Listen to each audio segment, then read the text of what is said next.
50 years ago, Jack Brooks' daughters weren't alive, but their father had a front row seat to history, the assassination of President John F. Kennedy in Dallas. Fox 4's Justin Hinton explains where he was and why this day means so much more to his daughters. That's our top story. What was really going through your mind? Sisters Kate Carroll and Kimberly Brooks weren't alive 50 years ago. Classic dad. Yeah. But stories from family members paint a clear picture of President John F. Kennedy's assassination. The first reports say that President Kennedy has been seriously wounded by this shooting. I wouldn't be here if anything else had gone wrong that day, and for any reason, stray bullets had gone his direction, because he was, I believe, only 2 cars behind. Their father, Congressman Jack Brooks, in the motorcade. The amazing events of that day and to have that history just right in our household was just incredible.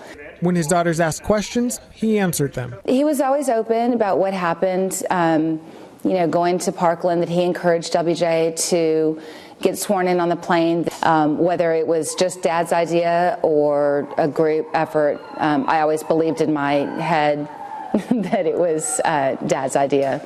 A moment in history memory shaped through their younger years. Dad had friends. He didn't have politicians. It's how it always was, and that shows it to me as well. Trust, teamwork, collaboration, friendship. Words they say epitomize the relationship between their father and JFK.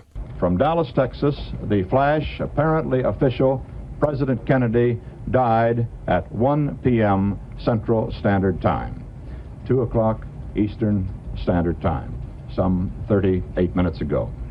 In Jefferson County, Justin Hinton, Fox 4 News. Jack Brooks died last December. He served more than 40 years in Congress.